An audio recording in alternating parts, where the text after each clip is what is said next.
fear fear is a great motivator. I worked on Wall Street for many years, and fear is the way people do stuff out of fear.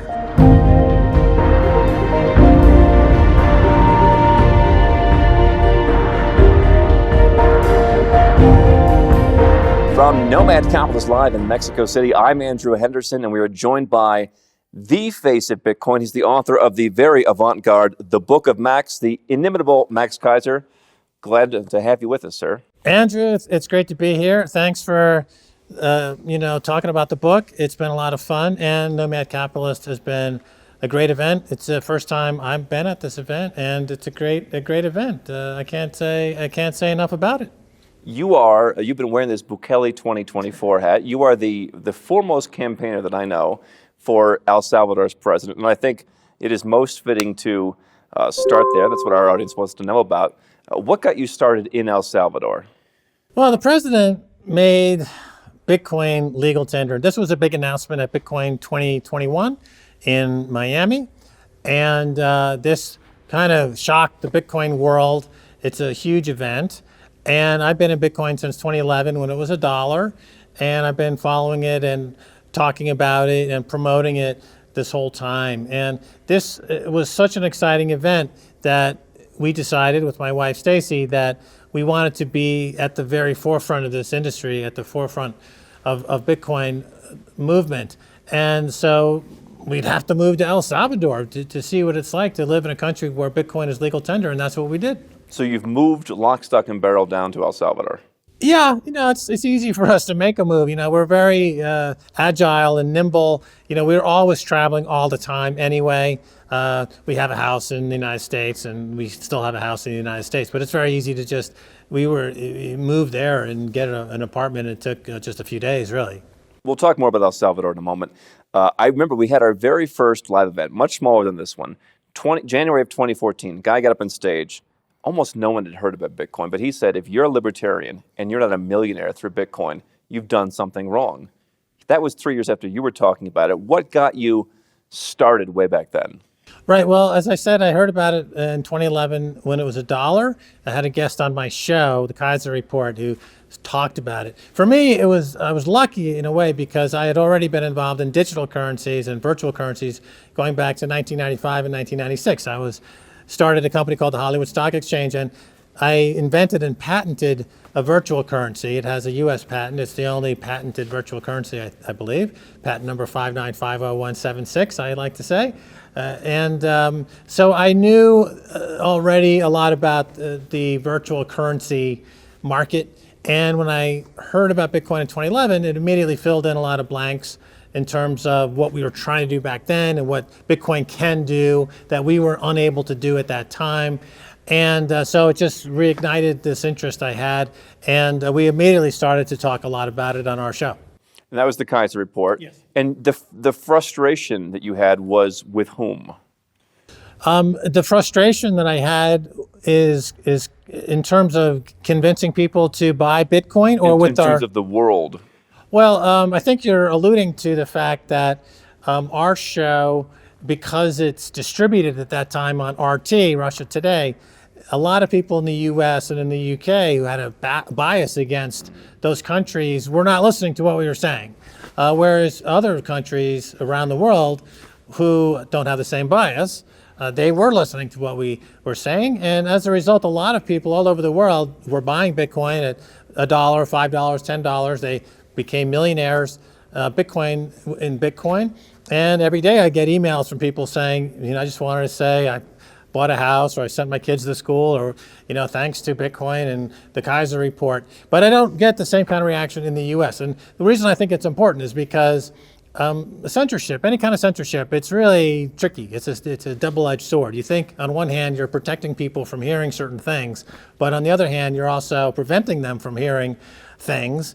And people are smart and they can figure things out for themselves. In the international news market, which is in English, I listen to news from all over the world. I know that if I hear a story from another country about the United States, that there's a bias from that reportage. But I also know that I'm able to strip away the bias and just hear some of the facts that are being reported, facts that I'm not hearing from the U.S. news outlets, because the U.S. news outlets like to report on other countries and would tend to ignore the U.S. and problems in the U.S. Because they have a bias in the U.S. All media has some bias. And that's why having global media, I think, is important for people to watch and to look at, to get a fuller picture of things. And we're lucky in that since Al Jazeera started this phenomenon of global 24-hour news in English back in the early 2000s with Al Jazeera English, they kicked off this global phenomenon where countries all over the world have an English bureau now. And so people are fortunate in that they can have access to these news outlets in English all over the world and have a fuller picture of what's going on. So as it pertains to Bitcoin, in this case, the censorship that was going on directly hurt a lot of people in the U.S. who would have otherwise been early into Bitcoin. And so you're saying, as is the case with many good investments these days, the Westerners, you're saying they've got a bias, you're saying they're being censored from watching what was on RT. They lost out on an opportunity, and you're seeing people from what countries? Where do people take your advice? Well, in South America, Latin America, Mexico is huge. For our show. So big, in fact, that RT created RT Espanol, which became much bigger than the English-speaking channel for us, and videos would get 1 million, 2 million views. The Mexican market for Keiser Report is absolutely gigantic. We have reports, for example, in Cuba. It's a kind of an interesting story. In Cuba, one of the very few channels that they could get is from RT. And so Bitcoin was introduced to Cuba through the Keiser Report. And now there's a thriving Bitcoin community in Cuba. I'll tell you a funny story is that actually, we hear so many, when you do a lot of traveling, as I'm sure you are aware of, you see things that you wouldn't see if you were just home, in your house walking your dog all day and not doing much. You see a lot of strange things. So a lawyer for the inmates on Guantanamo Bay in Cuba was in London talking to my wife, Stacy, and saying that the Keiser Report is very popular in Guantanamo Bay. And the story is that the TV that's allowed into Guantanamo Bay, they use the satellite really that faces away from the US, and they get RT on that satellite. And as a result, we have fans in Guantanamo Bay, and that the client of this lawyer who has somebody in Guantanamo Bay as a prisoner was actually a big fan of the Keiser Report. So they've heard about Bitcoin before. How does that make you feel? Well, in the case of Bitcoin, I always say Bitcoin is for everyone. And so it's for anybody and everybody who's interested in perfect money, freedom, and individual sovereignty would be into Bitcoin. And a fan is a fan. I've done TV for Iranian television for a number of years through Press TV. We have distributed through, as I said, through RT, done BBC. All of our TV projects that we do actually play on these foreign media outlets. We are produced essentially by the Associated Press. The Associated Press is our producer, and they sell the show or distribute the show to these other outlets, and then these other outlets they play the show. So we never talk to those outlets. Actually, we just talk to the Associated Press. They do the deal, and we have always 100% editorial freedom, except in one case, which would be the BBC. We did a show with the BBC, and they were actually very draconian in their censoring, which was again something I wouldn't have thought of getting into that project. So you left RT earlier this year, or you removed the show from RT? Yes, on February, I guess it was 24th, the invasion of Ukraine by Russia. I called up Associated Press and I said, "We're out. I'm not doing any more shows. I'm not getting into a war. I mean, this is clearly a war situation, and that's not what I have no interest in this." So we just simply stopped doing the show. On the same time, I think you and many folks here were a proponent that, hey, if you're just watching the news in the United States, you're certainly not getting the full picture. I think journalism has a special place in that it is a place where people need to be courageous and let journalists try to do their job, which is to go into places that people are unwilling to go and tell stories that people are unwilling to tell. And even if that means discovering and reporting on uncomfortable truths. And it leads to a lot of situations that are unpredictable and dangerous, to be quite frank. And so my feeling is that I have respect for the viewer to be able to discern for themselves if it is worthwhile news for them, or what the context of this news is, as long as I can say, and I can say that I'm not being managed editorially, that I have editorial freedom to do my job as a journalism. The distributor of that content, it doesn't make any difference to me. It's like YouTube, RT, France 24, or me shouting on the corner, as I've done many times. It's just, it doesn't matter what the distribution is. It doesn't matter what pipe you're getting the news from. As long as the journalist is doing their job properly, and that is to be completely unbiased to the best of their ability and to tell the story at the best that they can. One of the uncomfortable truths was 11, 12 years ago, Bitcoin. Who do you think is most uncomfortable by Bitcoin? Well, first of all, there's two parts to that question. Bitcoin is designed to be attacked, and I'll get into that in a second. But to answer your question more directly, it clearly challenges the central bank establishment and the banking community at large. And when Christine Lagarde over at the IMF says that she doesn't like Bitcoin because it's an escape hatch, well, that's an interesting question. Heaven forbid. Why would she say that? And who are people escaping from? And the answer is they're escaping from her, from Christine Lagarde, and the IMF and the central banks that have, as people who would be watching this are quite familiar with, the central banks have been abusing their mandate for decades and causing a lot of problems in the global economy.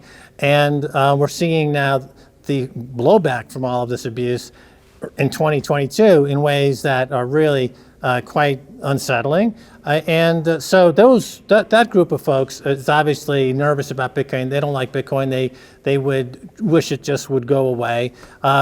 Governments that are authoritarian, like let's say China, obviously doesn't like Bitcoin because they can't control it. So interestingly, they kicked out the miners that were in China because the energy is very cheap.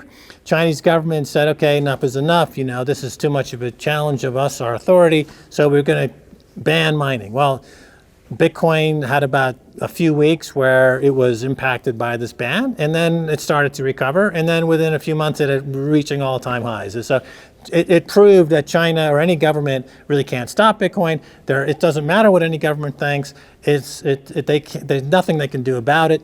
You can either accept and adapt to Bitcoin, or you will perish, essentially. And in my view, what's more probable is that governments will be competitively accumulating Bitcoin competitively to try to hold on to their sovereignty in a world where all fiat money is coming under attack. So you have what I call hash wars. Bitcoin is an encrypted hashing technology, is at the core of the proof of work algorithm that runs the system. So if you can throw energy at this technology and hash or mine Bitcoin, and you accumulate that Bitcoin, it would be similar to countries accumulating gold, right? So you're accumulating Bitcoin. So I think, and more probably, you're going to see competitive accumulation of Bitcoin instead of countries trying to ban Bitcoin. I think that's the more probable outcome. And you said Bitcoin is meant to be attacked. Tell me about that. I'm glad you brought that up, Andrew. So in My fact, pleasure. Yeah, no problem. It's designed to be attacked, and I'll explain why this is important. Because you want to have as much energy thrown at Bitcoin in an attempt to override the system with what's called a 51% attack, because invariably that just means that it triggers all the participants in this network to equally fight back, if you will. So it's beautifully incentivized throughout the entire system. So if somebody really wants to throw a lot of energy in trying to attack Bitcoin, it's just going to stimulate other people to step up their protecting of the network, which means that the amount of energy protecting the network, the hash rate, keeps going up, and that means the security keeps going up, which makes it even better than fiat money and better than gold, which means the price goes up. So the more you attack it, actually, the more secure it gets, and the more the value it accrues. And so it's a genius in many, many ways, and that's one of the ways that the genius of the design works out. So when people say, "Whoa, the U.S. or the U.K. is going to ban Bitcoin," I'm like, bring it on, because they're just going to waste a lot of money. The security is going to increase, and the price is going higher. So attack me, please. That's what it's designed for. Here's the devil's advocate position, is that if you want wide adoption, the average person's going to be like, oh my God, it's banned. What do I do now? And they're not going to go to it. How do you respond to that? Right. Well, it's people. The adoption, in my view, has always been driven by fear, and when banks collapse. So when the Cyprus Bank collapsed, for example, a few years ago, and they did a bail-in, and people's deposits were frozen or confiscated. And what we see in Lebanon now, you see banks shutting down, people going into banks armed and shooting, and more countries want bail-in laws now. They want bail-in laws, exactly. And so that, when people understand how risky keeping money in the bank is, that drives adoption. When banks fail, there's a wave of adoption into Bitcoin. When what's happening in Europe and in Asia, people fleeing countries, they're fleeing countries like they're fleeing Russia right now. How do they take their wealth with them? They're not going to carry silver or gold bars. There's very limited. Fiat money, nobody's going to take rubles anywhere in the world, not in Europe. You can't even book a hotel reservation in Paris if you're Russian right now. So with Bitcoin, that's not a problem. You can put all of your wealth into the Bitcoin network, and you can go anywhere in the world and you can keep it. So what drives adoption is, and what I'm certain of is that the fiat money world, I'm certain, is in extreme dire straits and collapsing. And therefore, I have no fear that the adoption rate of Bitcoin will continue. It is a technology, and technology usually goes through a cycle where this was the same in the internet back in the 90s. In 1995, 96, 97, the internet usage was maybe 100 million tops, 150 million. Paul Krugman was writing in the New York Times that it was a fad. It had no bigger impact in the economy than the fax machine.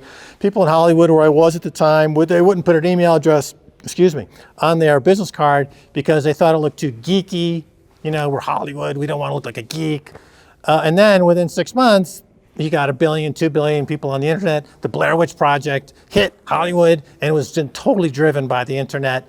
And became a $200 million grosser on a $50,000 budget, and the whole thing changed overnight. So with Bitcoin, I think we're at that hockey stick moment, really, where suddenly it goes from, 200 million people are using Bitcoin around the world. It's in every country around the world. And then 6 months later, it's like, actually, you've got almost 2 billion people using it because it fulfills a need. The need to have absolutely scarce, hard money that's completely portable, that is better than gold and certainly better than fiat money, and it's going to take care of itself because it fulfills a need that is becoming ever more pressing. Do you see an increasing climate of fear in the coming year or two that you think will drive that adoption? Yeah, definitely. Sure, fear is a fear is a great motivator. Fear. I worked on Wall Street for many years, and fear is the way people do stuff out of fear. They don't do stuff because they think it's a great idea or it's a warm and fuzzy idea. It's like, interest rates are going to spike here, and your bonds are about to get blown to smithereens. You need to take action. Okay, you got me. I'm frightened. What do I do? We talked this event here about the age of anxiety. You had this long bull run. Now you're in the age of anxiety, and so you think that will continue to push things. People are going to say, yeah, no bonds. Right. The history of this period of finance that we're in right now, clearly it goes back to the Reagan-Thatcher era, where you had the Big Bang in London, and you had the activist Fed with Alan Greenspan and Reagan, and who decided to make the remit of the Federal Reserve Bank much broader than it had been, and to do a lot more promotion in terms of how the Fed essentially has your back. And they called this the Greenspan put. So every time there was a crisis on Wall Street, they made interest rates cheaper. They made money cheaper, and they extended and pretended. They floated longer maturity bonds, and they said, look, there is no more business cycle. There's no more boom and bust. There's no more reason not to go long the stock market and the bond market, because we're going to bail you out no matter what happens. And that became the Bernanke put. Remember, Bernanke famously, when asked the question, aren't you guys kind of juicing the punch bowl here beyond what you should be? He's like, we can, in 15 minutes, we can reverse ourselves. We can, remove liquidity and no problem, we're under control. And then nobody questioned that. They were the heroes, according to Time magazine, that they were heroic bankers doing heroic work, and Goldman Sachs and Lloyd Blankfein was saying we're doing God's work. And this became the Janet Yellen put, and then the Jay Powell put. And now, so after 40 years, after such a buildup of this incredible, the risk was never actually able to be priced. You have unpriced risk in the form of fraudulently priced bonds and securities behind a wall of central bank fraud. Suddenly, that wall comes down now, for reasons that we can discuss, and that reservoir of risk, 40 years of risk, comes flooding into the economy, and it's drowning people, it's destroying people, and it's like if the Hoover Dam collapsed, you're not going to say, well, let's put the Hoover Dam back up. No, it's down, and you're not going to put it back up anytime soon, and this is a catastrophic event, and that's what we're living through right now. What do you think motivated, because we were talking privately before this about how cautious, of course, politicians are around the world.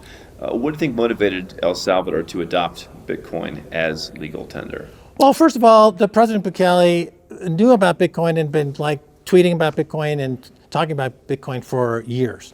And he's a bit of a geek. He's a bit of a guy, a nerd, if you will. He actually follows technological trends.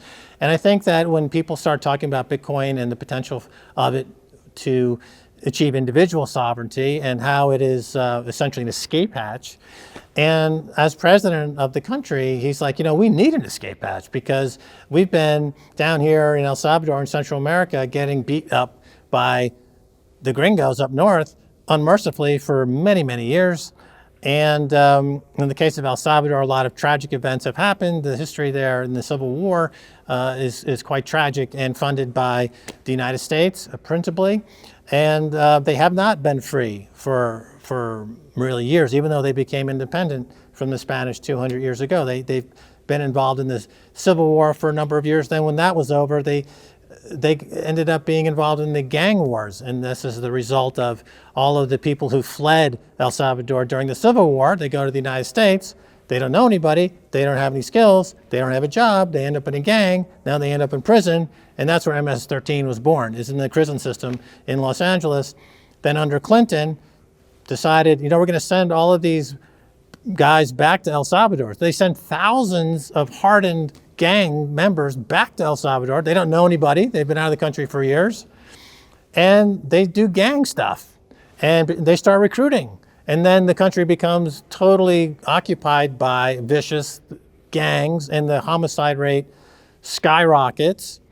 And so the country needed a way to reset itself. And Bitcoin was part of the package because it was an escape hatch, again, to use that phrase, from kind of the main source of the problem, and that is the United States and the US dollar. So I think Bukele very wisely and shrewdly figured out that this is a way to kind of de-dollarize ourselves, even though the country's on a dollar standard. But nevertheless, it's a way to kind of be able to push back. And we see this right now. So to give you a little inside baseball, they made Bitcoin legal tender about a year ago, just over a year ago. And clearly the IMF was not happy. The IMF is calling them all the time and saying, you've got to change the language of the law. You can't call it legal tender, and we're going to cut you off. So the IMF is using their dirty tricks, as always, saying we're going to cut you off. We're going to starve you out. We're going to dump you. And Bukele is saying, essentially, I know this is a family program, so I'm not going to use lewd language, but you can imagine. A lot of kids watching. A lot of kids watching. You kids, don't do okay? And So Bukele's response to the IMF was in no uncertain terms that he didn't care what their opinion was anymore, because he feels that he can rebuild the economy by internally, and Bitcoin's a big part of that. Cleaning up the gangs is another big part of it. The gangs engaged in a massive, hellacious mass killing spree 6 months ago, and the president said, "Basta, that's it. That's it. You're done. You're toast." And got Congress to pass some laws that give the police powers and the courts some powers to end the gangs that were exported to El Salvador from Los Angeles, essentially. So they've put more than 50,000 of these gang members in jail under the special exemption that's been established. And of course, the human rights folks are out there crying. But I say, what about the human rights of the 7 million Salvadorans? Aren't their human rights worth something? They're being terrorized. Okay. I enjoy watching Bukele's social media, because he looks at areas where, again, the Western media is like, oh, Paris is overrun with tanks chasing down the protesters, and yet, that's acceptable. What he's going to do isn't. And every year it seems like we sit at this conference and I interview somebody. Last year it was Georgia, about how the IMF said, don't you do this, and things worked out better. So, what are your predictions for what will unfold in El Salvador in the next year or two? Well, we're seeing the benefits already. Economically, they're realizing some fantastic benefits. So GDP came in for the year up 10.3%. So it's one of the fastest growing economies in the world. Tourism's up 83%. Investment into the country is up in the billions. This is it's a $28 billion economy. The eradication of the gangs meant that $6 billion in extortion that was happening on an annual basis was reinvested back into the economy. In other words, the gangs, even down to the pupusa sellers on the street who were making maybe $5 a day, the gangs would be shaking these people down. They were $3 out of $5 kind of thing. Yeah, or on the bus. People spend 25 cents to get on a bus, and the gangs would be on the bus collecting nickels. And it chokes the economy, and it chokes the will of the people to want to get up and go out there and seize the day and be entrepreneurs. Immediately, since the gangs have been removed, you see a total uptick in activity, in entrepreneurial activity, infrastructure build out. They're building roads to Bitcoin City. They are redoing a lot of the bridges and tunnels and just the basic infrastructure stuff. So they couldn't get any worse. So they're just moving up and up. And it's becoming a tourist hotspot. It becomes an Instagram hotspot. People want to take their photo by the Surf City. So the economy is growing. People who are in the U.S., the diaspora, those who left, and they lost 3 million Salvadorans during the Civil War, principally in the U.S., they're moving back. They want to be back home. I have a neighbor where I live who, he's Salvadoran. He's in the U.S. He's fans of the Max Keiser report. And he saw all the media that we're doing in El Salvador. He's like, wait a minute, how are these two gringos having all this fun in my country? So he moved back, and he tracked us down and said, I'm here because you two are making this look too fun, and I want to be a part of this. So now he's back, and he started a craft ice company. So they just sell, those crafty, huge square and round ice cubes to bars. So you would think, is there a market for that in El Salvador? Is there that many fancy cocktails being sold in El Salvador? Well, he's selling 5,000 a day. I think probably there's a market for pretty much anything that doesn't exist. You could probably start a lot of pretty simple businesses. Exactly. The room to go in there as entrepreneurs right now is enormous. That's exactly right, Andrew. It's really where this is a booming, emerging market. If you're an entrepreneur, it's a fantastic place to go. Every day I talk to people who are just starting basic businesses. Tourist businesses, travel businesses, this ice business. My feeling is, Andrew, I'll share with you my secret to success.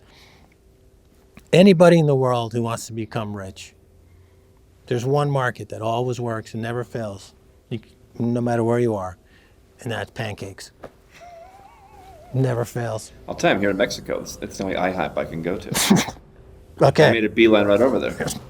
Pancakes always work. And it's cheap. I mean, everyone knows coffee is cheap and you can make money selling coffee. Pancakes it always works. Like American style pancakes, people have this image of America that we're all eating pancakes all day. And if you're eating pancakes, you're enjoying the American dream. So you can go anywhere in the world, in the middle of the jungle, and you serve pancakes with an American flag. They'll line up for a mile. Like, I want some of them pancakes. If you get good maple syrup, right from Canada, you can make a killing no matter where you are. You look dubious. No, I'm taking notes. You said so. Panama has been suggested as kind of like, oh, this is the place in Central America, and yet people who work there say, the work ethic's not so good. We're always looking for the next Singapore. You have said on stage that El Salvador wants to be the Singapore of Central America. What are the steps to get there? Because there's so many contenders for that next Singapore now. How do they do it? Right. So what they're doing is they're redoing the entire securities legal framework for securities. So they're introducing up to 50 new laws that are going to have included with them a few things. Number one, for digital nomads and immigrants, it's going to be wide open. If you're a digital nomad or a nomad capitalist, you call up El Salvador. Hello, how do I get down there? They'll willingly speak to you with a very accommodating program. So that is part of this package. The securities laws are going to be built on Bitcoin. So Bitcoin is fantastic because, in the securities business, it's very outdated, Andrew. If you've done as you've done, you know the deal.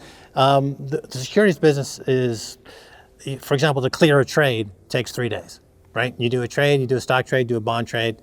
3 days later, you get the confirmation of the trade, right? So trade plus 3, I think it's called. I worked in the securities industry. It used to be T plus 7. It took 7 days to clear a trade. So with Bitcoin, the trade is the clearance. The transaction is the clearance. There, you're clearing the trade with the transaction. There's no time at all. It's T0. So the whole securities industry is going to be built on this concept. So you're getting rid of all the bureaucracy in the middle.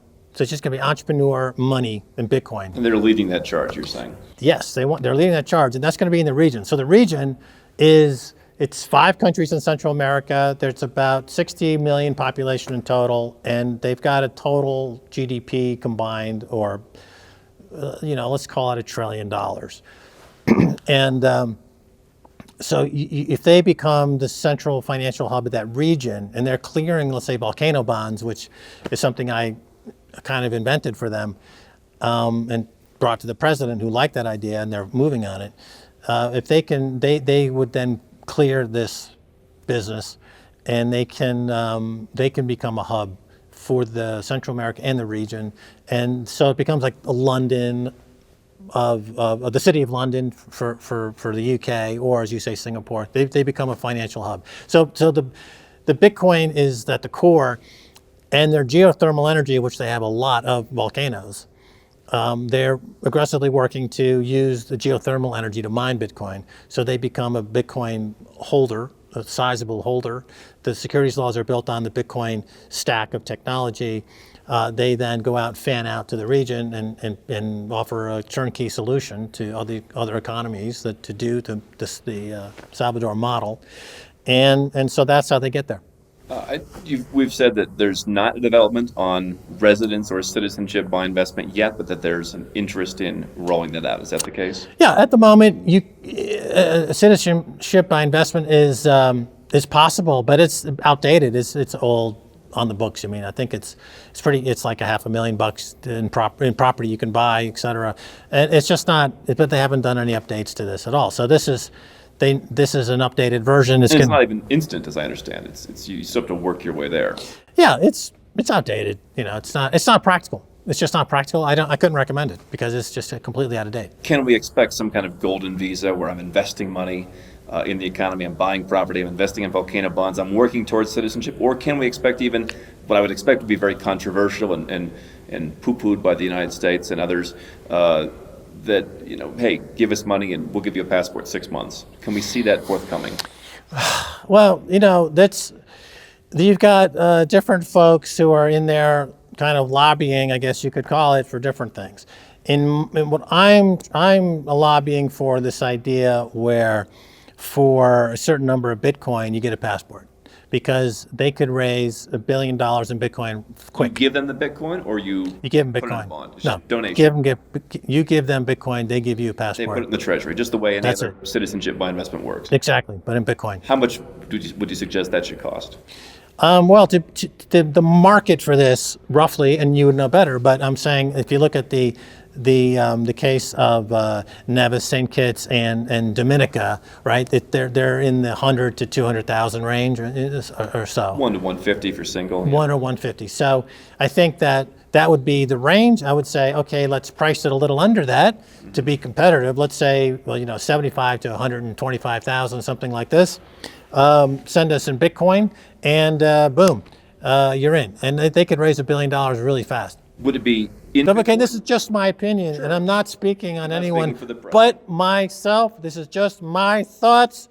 Okay, New York Times, get off my back. All right, it's just my opinion. I had to put that disclaimer in. I'm sorry. I don't like to yell, Andrew. I know it's gauche, especially in a Nomad Capital. It's very refined. You see, look at the shoes this man's wearing. These shoes, if they were cashed out on eBay, he could buy citizenship in any country in the world just with those shoes. That's the power of the Nomad Capitalist. Well, there's a little bit of yuck. Yeah, I think the interesting part about El Salvador, I mean, okay, so it's a Spanish-speaking country. Maybe some people are a little bit freaked out. Maybe there's some kind of stigma, perhaps, which we need to clear up. But I think the other issue is some people say, I don't want citizenship on a little island. I'd like to be part of a quote-unquote real country. I imagine you could get people who'd want El Salvador citizenship. You have it now, right? No, I don't. You don't have El Salvador. I do not. Okay. Do you think there's a stigma of traveling? Like, would you be afraid to travel with an El Salvador passport, or would you be proud of that? Well, it's you're bringing up a good point in terms of the stigma of El Salvador. It was real and palpable, and it's disappearing because of the stigma was associated primarily with the violence, and it was the murder capital of the world. So. And people in El Salvador wouldn't say they're from El Salvador. People from El Salvador would pretend to have a Mexican accent to avoid people thinking they were from or knowing they were from El Salvador. And within Salvador, there are cities that even have more of a stigma because they were even more violent than the country as a whole. Now, what's changed is the violence has been dealt with, and the homicide rate is actually trending towards zero. I mean, they have now weeks that go by without a homicide, whereas they had homicides every single day. It's better than Chicago. Well, Chicago, I make the point all the time, Chicago's homicide rate is moving up. It's terrible, and it's moving up. In El Salvador, it's trending virtually toward zero, and the economic benefits of this are, as you can imagine, instantaneous and remarkable. So the association with the El Salvador passport, the stigma, as you talk about, is fading, and now it's becoming more of a badge of honor. Like, I was early, it's Bitcoin, it's surfing, it's Central America. They battled the IMF, right? So it's becoming more of a badge of honor than a negative stigma. And I would feel this way myself if I presented this passport. I would say, take that. Again, I use coarse language, but I feel that sometimes it's the only way to convey in a concise number of words my sentiment at the moment. I mean no offense. I think most countries are pretty non-judgmental towards most passports. Living in El Salvador, you're living there. People say, "Is this the place for me?" Who is it for, and what should they know before they arrive? Okay, let's think about this for a second. I'll tell you what I see on the ground. I see a lot of families moving there, young families, people who from the United States, because they, in Europe too, but from the U.S., because they see a country where the values are still quite, I wouldn't say conservative, but more family oriented. As we said last night, non-woke. Yeah, the woke thing is scaring a lot of young families. They have kids, and suddenly they're confronted with some really bizarre stuff that's happening in the public schools, and if they don't want any part of it. Even the idea of homeschooling, it doesn't seem to go far enough because you're still in a community that is supporting things that are abhorrent to the minds of many. And so they move. They actually leave the country. The kids are still immersed in it, right? You're saying the kids are still immersed. So they go to a place like El Salvador, which is it's just to give you an idea of the actual demographics. It's something like 60% Catholic and another 20 or 30% evangelical. So it's conservative and it's religious conservatism for sure, but they're still very entrepreneurial and young families are moving to El Salvador. The schools they're happy with the schools. There's a lot of content creators are moving there because they can create content. It's gorgeous, it's beautiful, it's new. They can make money as a digital nomad, as so many people are. They're young, they're having kids. The cost of living is low. Food price is low. Housing is low. Even with dollars. Even with dollars. The food prices, the parking lot next to where I live, is $1 an hour. It's in the most trendiest part in the city. If you go to Manhattan, that's $25. It's considerably higher. It's just the cost of living is not. It's what you'd imagine is the cost of living. Healthcare, it's available. It's okay. They're aggressively moving to improve health. The president is always moving to improve health. They're opening 5,000 new schools. Every single one of those schools will have a Bitcoin workbook or notebook. So they have a complete Bitcoin literacy going on in the entire country. We're there with our fund, El Zante Capital, which is a venture capital fund. And so to help us find venture capital situations to invest in, we're actually finding kids in their teens and early 20s to train them up to become Bitcoin programmers and technologists, and to find local talent. We're having a contest coming up to find the smartest kids in El Salvador and to get them programming and doing, those are high paying jobs. If you can program, that's $150,000 a year job. Good money though. It's great money. And with our fund, we hope to start, find the first Bitcoin, the Salvadoran Bitcoin unicorn. We want to find these billion-dollar companies. And the kids are, this generation this is the first generation that's been completely free of civil war, gang war, and imperialism coming from the gringos. This is really a brand new, fresh generation, and they have Bitcoin. So this is the next 20 years, could really do fantastically well. And it's a pleasure to be there. It's fun to be there because the mood is really optimistic. People feel like they've been liberated, like they've been let out of this horrible prison of all of these conflicts that have been going on for so long. And so it's got a really great feeling about it. So who else would go there? I think the banking industry is going to find a lot of opportunities there. If you're a young, unsurprising investment banker type, or Sharpie from an Ivy League school, and you're looking for an opportunity. We brought over a guy who was working at a private equity firm in Switzerland. He's Salvadoran, and he was in Switzerland working at a multi-billion-dollar private equity firm. Once again, he saw Max and Stacy having fun in El Salvador, and he was like, wait a minute, what? I'm Salvadoran. How come these dudes are having all this fun? So we met, and he's like, you know what? I'm moving back. Forget Switzerland. It's boring. They're just cows, and that's it. And he's now launching a solar energy project to mine Bitcoin. He's working on the volcano bonds. So that's the kind of people that are coming. High-end people, educated people, young families, content creators, digital nomads. You're talking about my shoes, by the way. Yeah. We got get in his shoes. This is you were telling us where you get these things. Yeah, these are I'll take one off just not to show off my sexy feet, which of course I could have been a foot model if I didn't make it as a Bitcoiner. I thought you were the best legs in Bitcoin. I like to talk both of my legs and my feet, but a lot of people have foot fetishes, and it attracts a weird crowd. So I like to focus just on my legs. But nevertheless, here's my signature shoe. This is the yarn shoe. That's $28? This is a $28 shoe that I found on Amazon. And since I started wearing this, the sales of this particular shoe have skyrocketed. And This company should move to El Salvador. they should move to El Salvador. Whoever makes the shoe, you should immediately move to El Salvador. But a lot of people like Ricardo Salinas Pliego, billionaire here from Mexico, he wears these shoes now. He was jealous of these shoes. He saw how good you look when you wear these shoes. I know you're partial to calf leather and brass buckles, sockless, no socks, of course.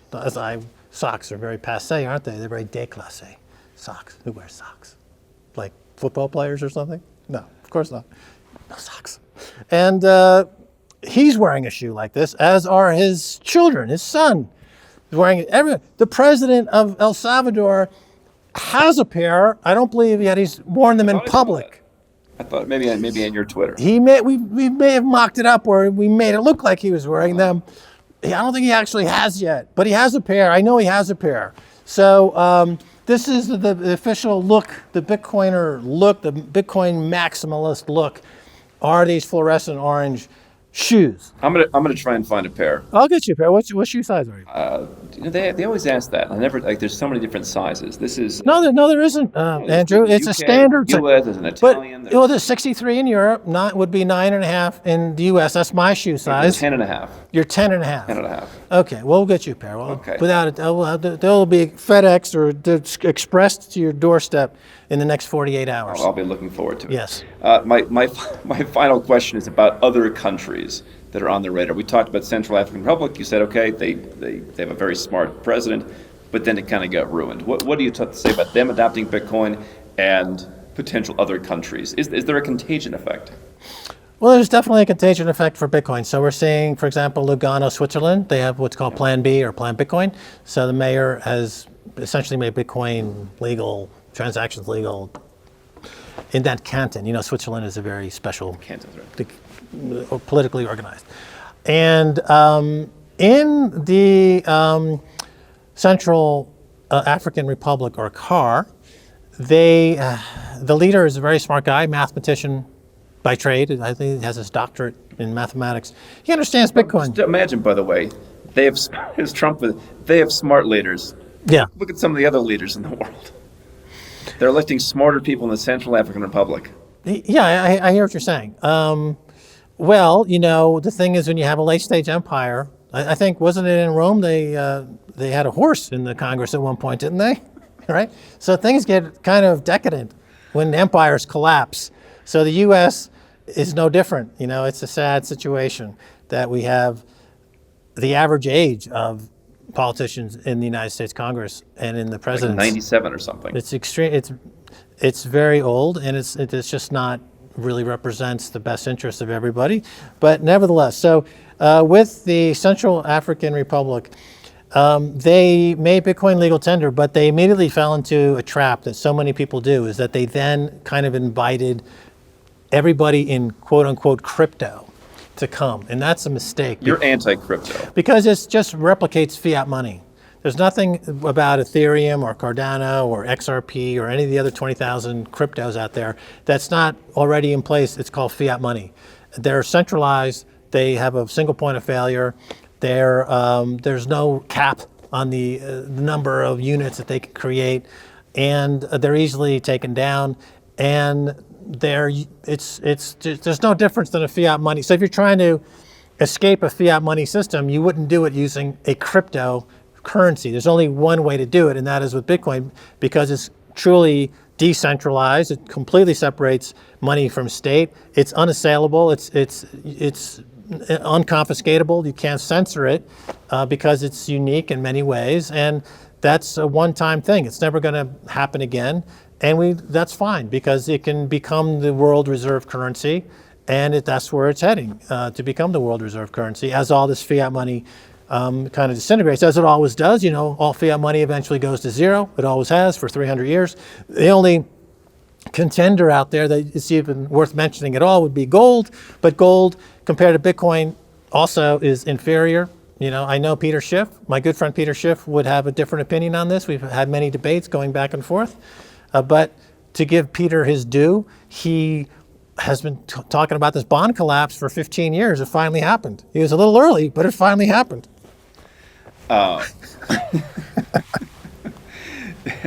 Yeah. So only Bitcoin. Do you have a prediction on when this becomes the world reserve currency, in Max Keiser's opinion? In my opinion, the date is getting closer at hand because we are now finished, as we spoke of earlier, with the 40-year experiment with an all-fiat system world. I mean, that really was an experiment when, in 1971, the U.S. closed the gold window with Nixon, and we went to an all-fiat world. And no fiat was referenced anything but other fiat. So it became a complete charade, a complete Ponzi scheme, essentially. And that experiment of an all-fiat world failed, and now it's ending. And now we're seeing, for example, the euro is disintegrating before our very eyes.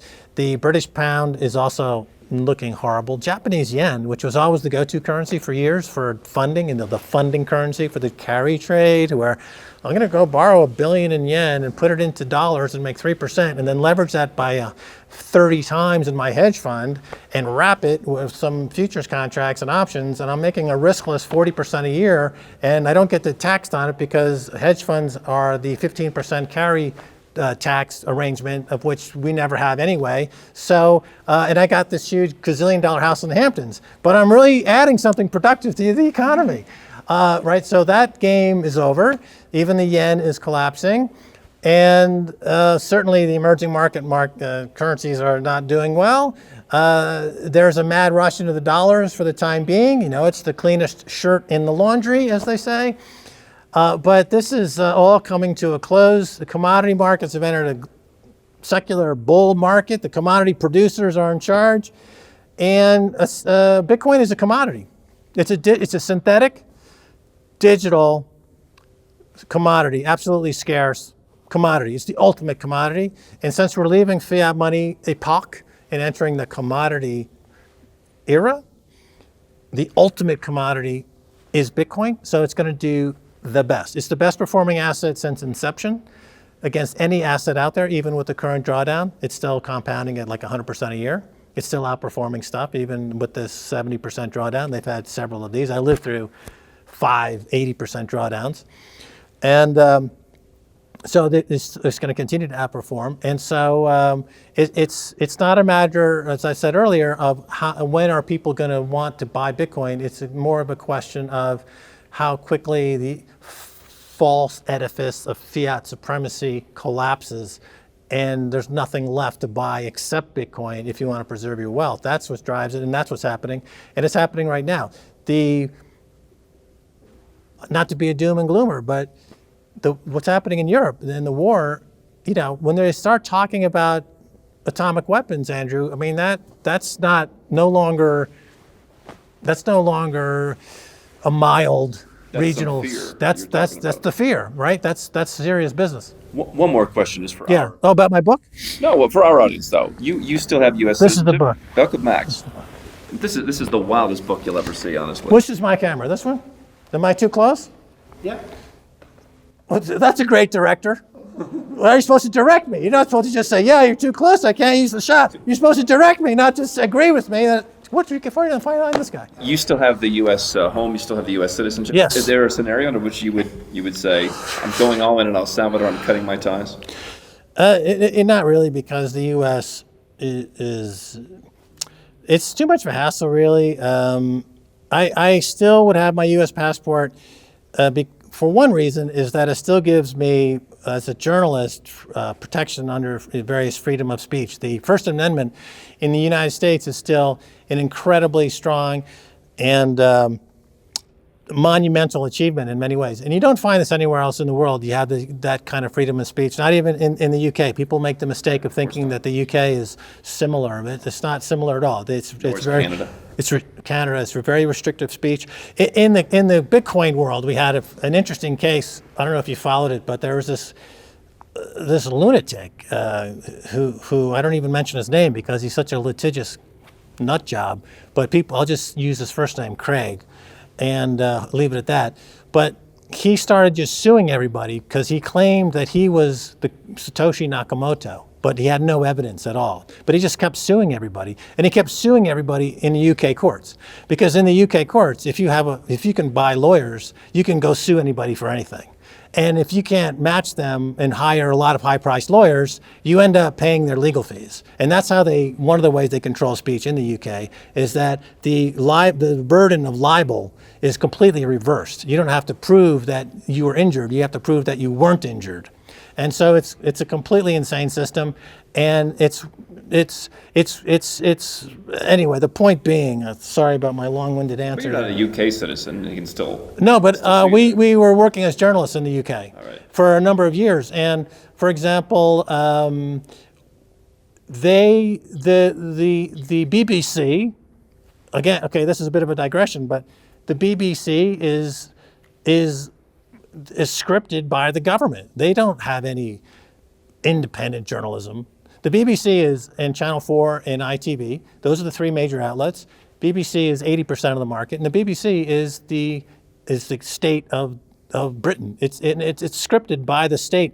And if you say anything that's not part of what the script written by the state, they will either A, not air it, or B, the state will come after you. We did some reports, again, a bit of a digression, but we were doing some reports on fracking in the UK.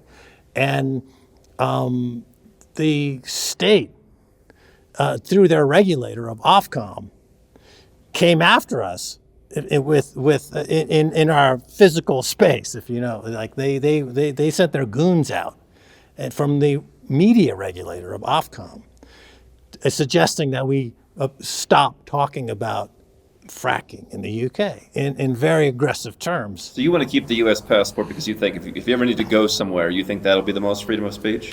Well, I know that it has freedom of speech. I respect that, and but no, I think more to the point is that it's incredibly difficult to get rid of your U.S. passport. They take your global income, as you know, it goes to the U.S. no matter where you're working, and it's just the exit tax. If you're buying Bitcoin at $1, yeah.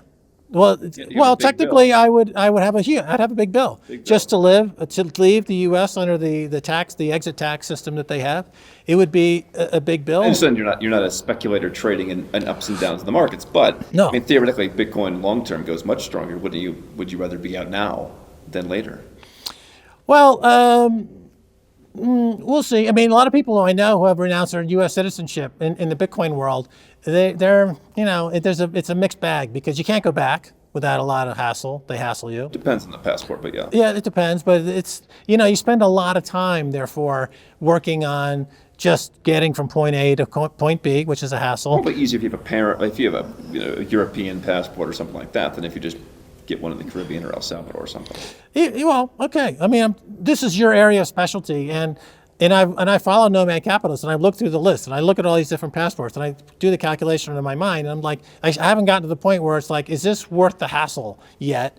And it's like I don't feel like it's worth the hassle. I will have a Salvadoran passport soon enough, which is great. So I have a bit of multiple passport there, which is good. Okay, I totally believe that in this world, having multiple passports is a really good idea.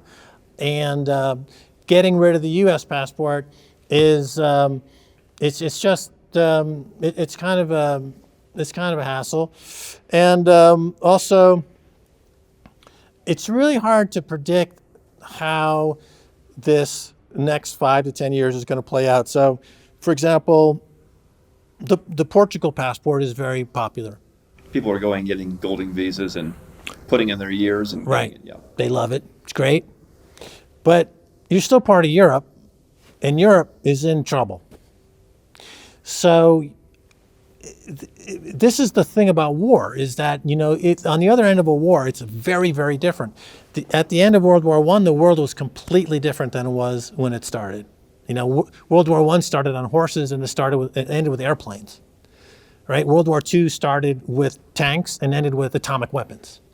World War III, which I don't want to sound overly dramatic here, but I think we have to really think of it in those terms. we're starting it. Where we are on the other end of this, on the other side of this, is incredibly unpredictable. The U.S. might not win this time, for one thing. So that's something to think about. And what happens to Europe, and you just don't know what the other side's going to be. And sometimes you can be clever by a half. You overthink it and you miss out on different things. I've been an investor for 40 years, and always the mistakes I've always made has been by overthinking stuff. Warren Buffett is somebody who made billions by not fearing or overlooking the outrageously obvious, the incredibly obvious. This is how he made his money. Coca-Cola, oh, they're going to take down the Berlin Wall? That sounds like a lot of Coca-Cola to sell. I'll buy Coke, right? Oh, Apple company, they're going to buy back their entire market capitalization in their own stock in the next 5 to 10 years? Okay, I'll buy a few billion of that. I'll buy. Who sold him his Apple shares was Carl Icahn. Carl Icahn at $140. He had made a lot of money, but he sold out to Warren at $140. Now it's like he sold too soon, Carl Icahn. But I'm leery of just overthinking stuff, because you don't, especially in a wartime situation, you don't really know what is going on. As bad as the U.S. passport is, my point is this: I'm sorry it took so long, but it's you don't really know how this is going to shake out. And having said that, I understand it makes sense to diversify and getting another passport, getting 3 passports. But I know people that, for example, moved to Puerto Rico because it's a fantastic tax jurisdiction. A lot of Bitcoin people and crypto people, and a lot of people are leaving now because they oversold it. They overestimated what the benefits were. You have to be there 6 months of the year. Most people don't really want to do it. The people, can I take a boat and sneak back in? That's like, no, you really got to do it. Yeah, exactly. It's the kind of shiftiness. I just talked to a guy at this event who said that he gave up his U.S. passport, and he got invited to a wedding in the U.S., and he couldn't get a visa to go back to the U.S., and so he's going to snuggle himself back in. Okay. I think we may know, and I think I gave him the advice. We could go on and on. Okay. We're talking. I don't want to. We can cut that. I'm going to take Max all around, and we're going to meet all the world leaders, and he's going to promote. And we're going to get him a whole portfolio, a suitcase full of these citizenships for evangelizing. This is the book of Max. It's a wild time. The book of Max Keiser. Good to have you with us. Okay, great. Thanks so much.